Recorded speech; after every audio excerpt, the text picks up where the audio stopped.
El mito de tocar fondo como medio para salir de la adicción.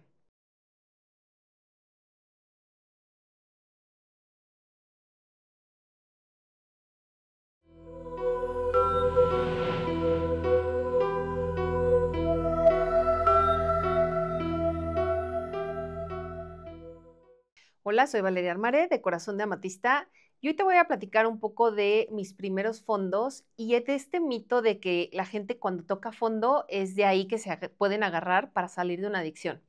No te voy a decir que no, sí puede ser una buena herramienta. Lo que yo hoy quiero platicarte es que a veces no va a ser un solo fondo. O sea, no es como que la mayoría nada más toquemos un fondo y de ahí ya podamos salir. La mayoría pasamos por muchos fondos y hay veces que necesitas más de una llamada de atención para poder realmente empezar a hacer lo que tienes que hacer. En el capítulo anterior les estuve contando hasta que yo ya me tengo que regresar de Estados Unidos después de mi intento de desvivirme, de ya 2 relaciones fallidas. También había yo tenido pues ya experiencias negativas con hombres en varias ocasiones, ¿no? A los 12 o 13 años hubo un intento de abuso por parte del hijo de unos amigos de mis papás. Ahí yo me acuerdo que nuevamente, no, ahí sí dije algo, me acuerdo que le comenté a mi mamá y mi mamá nada más me dijo, pues si quieres no volvemos a ir, ¿no? Y sé que, vaya, que ella no lo hizo con mala intención, pero eso a mí me dejó con una sensación como de, o sea, que nadie va a levantar la voz, o sea, nadie va a decir nada, es nada más como, bueno, si tú quieres ya no vayas, ¿no? Entonces, nuevamente me vuelvo a sentir, a quedar con esa sensación de pase lo que pase, es como que tú resuélvelo y no hay realmente un sostén, ¿no? O sea, la verdad es que yo creo el día de hoy que si a mí una hija o un hijo me dijera algo así, yo voy y me peleo con los papás y les hago saber que el niño está haciendo estas cosas. Pero bueno, finalmente son las herramientas que tenían. Y a los 16, 17 en prepa, también ahí sí hubo un abuso por parte de un noviecito que tenía yo en prepa, que también todo esto va dejando una huella. O sea, finalmente son eventos que van abonando a tu sensación de trauma, de injusticia, de abuso, de soledad, de no tener una familia o incluso amigos con quienes compartir estas cosas, porque aparte también creo que hoy en día ya se hablan más de estas cosas y uno las puede platicar incluso con amigos, pero antes lo vivíamos mucho como con mucha culpa, con vergüenza, te culpabas, yo en automático siempre decía, pues algo tuve que haber hecho yo, ¿no? Para que esto ocurriera. Y bueno, entonces regreso yo de Estados Unidos, ya evidentemente muy mal, ¿no? O sea, yo ya había estado allá en un hospital psiquiátrico, ya había estado utilizando heroína de manera intravenosa. Y cuando llego a México, ya mi necesidad de seguir por esa línea era súper fuerte. Entonces yo intento empezar a contactar nuevamente a las personas con las que yo me llevaba antes y con que consumíamos, pero ellos no estaban ya en este punto, o sea, ellos yo los dejé todavía en rapes y cosas más sencillas. Y me acuerdo que empiezo a tratar de conseguir heroína aquí en México y no estuvo fácil, no conseguí y en algún momento consigo coca. Y yo ya, esto del uso intravenoso tiene como todo una, ¿cómo llamarlo? O sea, es todo un ritual, va más allá de que sí, el efecto es mucho más potente de la sustancia que utilices, si la utilizas vía intravenosa es otro efecto, va más allá de eso, se vuelve un ritual. Entonces, era algo que no sé, que a mí me daba como cierto, nuevamente, una sensación de control, de yo puedo estar controlando todo esto. Entonces, cuando yo recibo esto de la coca, a mí se me hizo muy fácil empezarla a usar igual, de esa manera. Y yo empecé a probar, porque aparte las cantidades son muy distintas en una sustancia y otra, pues empecé yo a hacer pruebas y nuevamente noto esta falta de límites, esta onda era tanto lo que yo necesitaba escapar de mi dolor, de mi incomodidad, de mi miedo, de mi inseguridad, que cada vez fui necesitando cosas más fuertes. Estuve así unos meses y eso avanzó, es una locura lo rápido que avanza eso, porque todavía con la heroína, digamos que el tiempo de acción que tienes son por lo menos unas horitas, sobre todo al inicio, con la cocaína se pasa muy rápido. Entonces, pues te inyectas y te inyectas y te inyectas. Yo estaba trabajando, había entrado a trabajar a una agencia de publicidad y pues me tenía que escapar al baño todo el día. O sea, y sí me dijo, me acuerdo alguna vez la recepcionista de, oye, ¿estás bien? Y yo así de, sí, tengo problemas, ¿no? De algo que tengo que ir al baño. Pero literal ya no era sostenible, o sea, era todo el día y ya no, yo ahí me empecé a preocupar, o sea, de verdad me empezó a entrar como esta angustia de ya ya el control que yo sentía que tenía, ya esa ilusión, que siempre es una ilusión, Pero hay un momento en la adicción en que te empiezas a dar cuenta que en efecto tú te estás convenciendo a ti solito porque no es real. Entonces, por ahí ya tuve así 2 que 3 sustillos, porque también lo hacía en casa. También me acuerdo que estábamos en comidas familiares, aquí siempre se usó lo de la comida los sábados con los abuelos, ¿no? Y todos nos sentábamos, y para mí era insostenible estar horas ahí sentada, ¿no? Entonces, de repente estábamos ahí comiendo, y yo decía: "Voy al baño", subía y literal así bajaba, o sea, me la acababa de poner y me bajaba a sentar. Entonces, ya estaba muy complicado y de repente ya empecé a pasar noches enteras en vela porque no puedes parar. Entonces, me empecé a asustar y dije: "Ya perdí el control". Tuve 2 que 3 veces que me tuve que salir en la madrugada porque se me acababa y yo no podía sostener ese estado de decir: "Bueno, ya se acabó", que eso le pasa a la gran mayoría de los adictos, de decir: "Pues se acabó y se acabó", ¿no? O sea, una gente normal eso es lo que hacen: "Ah, se acabó ya la botella, cada quien para su casa". Para ti es se acabó y es, ¿qué más? O sea, ¿a dónde voy? ¿Cómo le hago? Sea la hora que sea, estés donde estés. No creo si fue exactamente ahí o después, pero fue por esa misma época que yo empiezo incluso a escaparme en la madrugada, o sea, con mis papás en la recámara, yo me escapaba en la madrugada a ir a conectar. Sí, ya estaba, o sea, la verdad aquí, digo, a mí ya me suena grave desde muchos años atrás, ahora que lo veo en retrospectiva, pero sí en ese momento fue que yo dije, algo, o sea, esto ya se me salió de las manos. Entonces me acuerdo que yo estaba en terapia, yo estaba yendo con un psiquiatra, el psiquiatra sabía que yo estaba utilizando ciertas sustancias, y ya cuando yo le comento qué tan grave está el problema, le digo: "Oye, creo que necesito ayuda". O sea, yo fui la que lo pensó. O sea, yo dije: Creo que necesito que me internen, porque esto ya no estoy pudiendo parar, o sea, no hay manera". Y aparte lo estaba combinando con las medicinas psiquiátricas, porque siempre que ya era demasiado, que no podía dormir, pues me empastillaba, ¿no? Y entonces luego días sin poderme levantar, o sea, ya era una disfunción tremenda. Pues me acuerdo que con el psiquiatra citamos a mis papás allí en la consulta, se les platica y ellos dicen que, pues, ¿cómo? ¿No? O sea, que no puede ser, que no se habían dado cuenta. Yo hoy no sé, la verdad, si no se habrían dado cuenta o si a lo mejor pensaban, porque eso fue lo que me dijeron, que ellos pensaban que era parte de mi depresión, mi ansiedad y mis rollos. Yo la verdad es que, bueno, al menos porque quizá porque yo estuve en ese mundo, pero para mí es muy evidente cuando alguien está hasta el gorro. O sea, la verdad es que sí era muy evidente. Y comer así, vaya que ni comía, ¿no? O sea, entonces, pero bueno, la cosa es me interna. Ahí a los 23, 22, 23 años es mi primer internamiento. Ah, y antes de eso fui a mi primer grupo. Me acuerdo que me abrí con una amiga del trabajo que era amiga de mamá y que ella había estado en recuperación ya algún tiempo, pero yo a ella no le dije ni que me estaba inyectando ni nada. Yo le dije: "Oye, estoy abusando de mis medicamentos psiquiátricos, creo que necesito ayuda", y ella me lleva a un grupo de AA por primera vez. La verdad estuvo muy lindo, o sea, me sentí acogida en ese momento, te dan la bienvenida, pero yo no pude parar, así como que, ay, nada más con mi juntita de al día, no.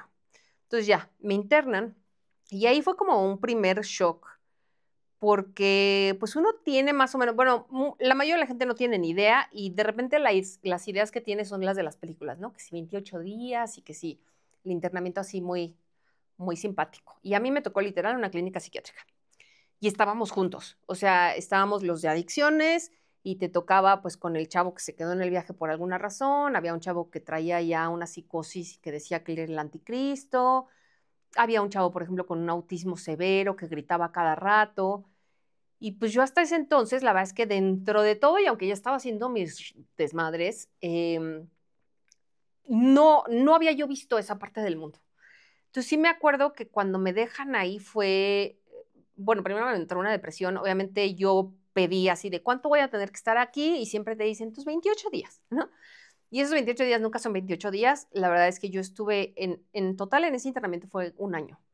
Y esto fue porque yo primero entras y ya te dicen, bueno, no van a ser 2 meses, porque aparte normalmente en ese entonces no había muchísimos usuarios de vía intravenosa en México, no era muy común. Todavía hasta la fecha creo que no es lo más común. De hecho, en el grupo solo conocí a uno otro que terminó siendo mi novio, pero eso es más adelante. Pero la cosa es, o sea, sí te veían como un caso más grave, o sea, como algo que iba a necesitar más tiempo. Entonces yo ya entro, me aviento mis 2 meses, finalmente te adaptas a pesar de estar rodeado de un mundo, pues, completamente ajeno a ti, o sea, que nunca has conocido algo así, ¿no? Había un chavo que se ponía a pintar suásticas en las paredes, o sea, sí, de verdad era, pues, a veces se me antoja hasta hacer una película de todo eso, porque sí es como todo, es otro mundo, es otro universo. Yo ahora lo veo como una dimensión paralela en la que estuve. Cuando me dejan salir, por ejemplo, creo que fue como a los 2 meses me dejaron ir de vacaciones con mis papás, pues consumí. Pero ya había, una vez que, y eso sí creo que sucede y te lo dicen en los grupos, una vez que recibes el mensaje, ya no se te olvida. Entonces ya no lo puedes volver a hacer sin culpa, ni como antes que te medio te convences tú a ti mismo de que está bien, que no es para tanto. Ya cada vez que lo haces, ya una vez que te recibes una junta de AA o que ya has estado en un internamiento, cada vez que lo vuelves a hacer es una culpa y es una cosa horrible. Entonces regreso a las vacaciones y yo lo hablo, le digo al doctor, no, pues sí, consumí tal cosa, no sé qué. Entonces, ahora, otros 2 o 3 meses. Y de repente por ahí me dejaban salir un fin de semana a mi casa y volví a consumir, lo volví a contar y otros 2, así, total, un año. Entonces, sí, la verdad es que al final de ese año yo ya estaba un poco harta, también uno ya quiere su libertad, también ya no quiere estar todo el día con, pues, con tantas realidades tan variadas. Y cuando salgo, como que empiezo a agarrar mi camino. Entonces ahí, digamos que fue como mi primer fondo y hay mucha gente que dice, ya, con eso, con tocar fondo sirve y pues no. De ahí cuando yo salgo, regreso a mis juntas de AA y empiezo a hacer ya amigos más como de mi edad. Y me acuerdo que una de las amigas me dicen, oye, te queremos presentar a tal, que él también usa de la manera que tú usas, vía intravenosa. Entonces creemos que se pueden entender y apoyar porque literal éramos los raritos del grupo. Entonces, pues cuando nos conocimos, la verdad es que me cayó re bien y en efecto conectamos muy fácil. O sea, creo que ambos estábamos muy carentes de muchas cosas. Evidentemente habíamos tenido una historia de infancia y familiar y de todo complicada. Cuando de pronto nos encontramos es como, o sea, yo conozco tu dolor, tú conoces el mío y al mismo tiempo, y aunque él ya estaba mucho más avanzado que yo, o sea, él ya había tenido consecuencias serias, problemas serios, yo de alguna manera podía seguir viendo esa bondad que sí había en él y él también en mí. Y entonces fue una relación que yo sé y todos los que estén en grupos van a decir, pues, ¿por qué treceaste? ¿No? Porque así se le dice. Finalmente yo, aunque esa relación terminó muy mal y ahorita se los voy a contar, en ese momento siento que ambos también nos dimos algo que necesitábamos y que nos dio un cierto impulso para seguir, porque yo no me sentía comprendida por nadie, vaya, ni por los del grupo, porque nadie estaba en ese nivel o lo hacía así de esa manera. Les digo, ya es una parte ritual, a veces el ver cómo registra la sangre en las jeringas, o sea, es como toda una distorsión en esa forma de usarlo en particular. Entonces, cuando yo encuentro a alguien que está con esa misma locura, pues digamos que hubo una conexión, pero también del podernos recordar que no éramos eso. O sea, él me acuerdo que siempre creyó en mí, que siempre me decía, tú puedes, o sea, y un tiempo nos estuvimos apoyando para salir. Cuando yo lo conozco, él también ya llevaba un cierto tiempo limpios. En algún momento de más adelante de esa época, a mí se me alborota y yo quiero, o sea, yo tenía muy claro que yo quería volver a consumir.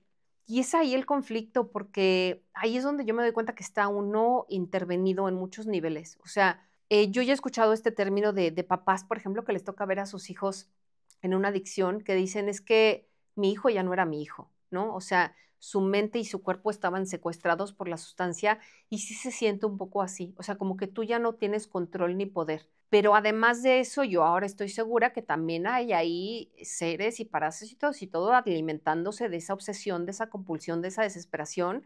Entonces, de repente es como que a mí se me activaba esta onda de lo necesito y no había ni siquiera una razón clara, o sea, no era que hubiera pasado algo, me hubiera peleado con mis papás o algo que muchas veces son excusas, ¿eh? O sea, no lo estoy diciendo que eso, por eso sí te puedes ir al pedo, no, pero hay veces que uno, bueno, tienes la excusa y lo haces. No, a mí era como que de repente se me encendía algo y ya no lo podía calmar, o sea, no podía yo callar esa situación. Y me acuerdo que en esa ocasión él me ayudó a conseguir.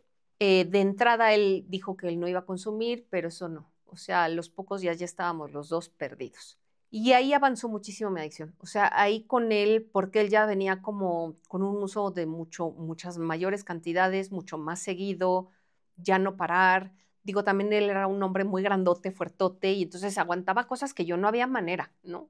No me acuerdo exactamente de las fechas, la verdad es que esa época para mí es muy complicada y todo se me empieza como a borrar un poco, pero sí me acuerdo que recaíamos, de repente lo internaban a él, me internaban a mí, salíamos, lo intentábamos de nuevo y otra vez. Hay cosas así como curiosas que mi papá me acuerdo que en alguna vez me llevó a verlo, ¿no? A un tipo anexo en el que él estaba, o sea, no sé, es una época muy loca y me cuesta trabajo darle sentido. Lo único que yo sí recuerdo con cariño es habernos acompañado él y yo, porque esa parte del camino es bien solitaria y la verdad es que es muy oscura y ya empiezas a moverte en un mundo también bien feo, o sea, ya andábamos en lugares feos, si bien ahí todavía me tocó un poco estar protegida por él y que si se acababa, él era el que decía, yo voy y tú no te preocupes, ¿no? O sea, yo consigo. Pero ya de repente nos tocaba andar algunos días en la calle o en lugares horribles y así. Finalmente en algún punto recaemos juntos y me acuerdo que yo dejé mi coche por algún lado, estuvimos como 4 o 5 días conectando allá y yendo de un lugar a otro. Y una noche estábamos como en un terreno, ni me acuerdo, un lugar horrible, muy lejos de la ciudad. Ya era de noche, era una noche, en una noche. Em, y yo ya no me podía inyectar, ya tenía los brazos pues jodidísimos, porque literal ya te estás inyectando cada aproximadamente 10 minutos máximo. Entonces ya no hay manera de encontrarte nada. Y me acuerdo que me empiezo a desesperar porque ya estás necesitando tu siguiente dosis y él estaba fuera del coche, yo estaba intentando en el coche, salgo y le digo, es que ayúdame, no podía, o sea, ya se estaban tapando las jeringas, muy feo, la verdad es que esa parte de mi camino sí es de esas que no sé cómo es que estoy aquí, no sé cómo sobreviví, de verdad evítenselo si pueden. Entonces, bueno, salgo y le digo y lo veo que él tira la que yo estaba usando, la jeringa que yo estaba usando, y él prepara una y de verdad ahí es cuando yo los invito a hacerse caso porque yo vi que él usó sus dosis, no la mía. Y una parte de mí quiso decirle, híjole, no, eso va a ser mucho, pero otra parte era tanta la desesperación, o sea, que yo ya llevaba no sé cuánto tiempo intentando y que no lo lograba, que dije, ya, no, sí, chingues, ¿qué va a pasar? Pero siempre hay una parte de ti que te avisa y normalmente no le hacemos caso. Entonces me acuerdo que ella la preparó, en efecto el encontró rápido, lo logra. Yo le digo, voy al coche, me paro, doy unos pasos y cuando llego a la puerta del coche, vale gorro. O sea, dije, aquí de verdad se siente cuando la usas por ese medio, la sobredosis se siente, es casi instantáneo. Entonces le empiezo a gritar y me caigo y ahí fue una de mis primeras experiencias paranormales muy fea, que sé que muchos van a decir, pues estabas en psicosis, fue la droga, pero finalmente estas experiencias yo las vengo teniendo desde niña, desde antes de consumir, ¿no? De percibir cosas, pero ahí fue muy claro porque cuando yo caigo al piso, yo empiezo a oírlo como desesperado gritando mi nombre, pero yo lo oía como si me estuviera hablando de kilómetros de distancia. Y yo volteo a ver el cielo y literal vi como si se abriera y empezaron a salir unas tipo gárgolas que yo llevaba días viéndolas. Eso fue lo más extraño. Yo días atrás que ya estábamos mal, yo empecé a verlas en la casa, en el hotel donde estaba, donde sea que estuviéramos consumiendo, yo empecé a ver esas cosas y yo le decía, ¿qué son esos pájaros negros? Y él nada más me hacía así como que cuando había gente o así, pero hasta la fecha no sé si él también las vio o no, pero yo ahí de verdad sentí pues la muerte, fueron unos, no sé si segundos o minutos, de yo dije, ya valió, de él estar intentando despertarme, de estar intentando, me acuerdo que él me estaba arrojando agua, yo no la sentía, y finalmente ahí fue cuando yo dije, me voy a morir. O sea, tuve esta claridad de, este va a ser mi fin y no quiero. O sea, yo no estaba lista para morir ahí. Entonces ahí le digo, por favor, llévame a internar. O sea, yo ya no puedo seguir. Y bueno, en efecto me lleva, yo ya iba con los brazos destrozados, iba yo sangrando, o sea, ya no paraba el sangrado, me vieron las enfermeras de la clínica, yo iba manchada de sangre, o sea, la verdad fue algo horrible, fue algo horrible. Pero finalmente él todavía en el camino iba consumiendo y él me decía, ¿todavía quieres? Y yo ya era tanto el susto que dije, no, no, o sea, ya no. Y después de ahí fue que yo logró estar 3 años limpia, o sea, del puro susto. Y quiero cerrar este capítulo diciéndoles, no sirve agarrarse del susto o del miedo o de uno de esos fondos en los que uno siente que, no, esto ya me rebasó. No, hay que hacer el trabajo interior. Y esos 3 años, si bien yo medio me sostuve y ya después les contaré también qué pasó con él y qué tuvimos que hacer para yo poder sostener eso, a nivel interior, el malestar, la ansiedad, el miedo, el trauma y todo seguían. Entonces fue nada más un camino un poco de resistencia, de aguantar, porque no quería llegar a eso, pero tampoco estaba yo pudiendo elaborar ni realmente liberarme. Ese es un poco uno de mis primeros fondos y sí los invito a que de cualquier manera, aunque estén súper asustados y digan, ya con esto entendí, le entren al trabajo a fondo y al trabajo interior para que realmente puedan sostenerse. Los invito a darme like, déjenme un comentario, no olviden activar la campanita, suscribirse y nos vemos en el próximo capítulo. Valeria Almare de Corazón de Amatista.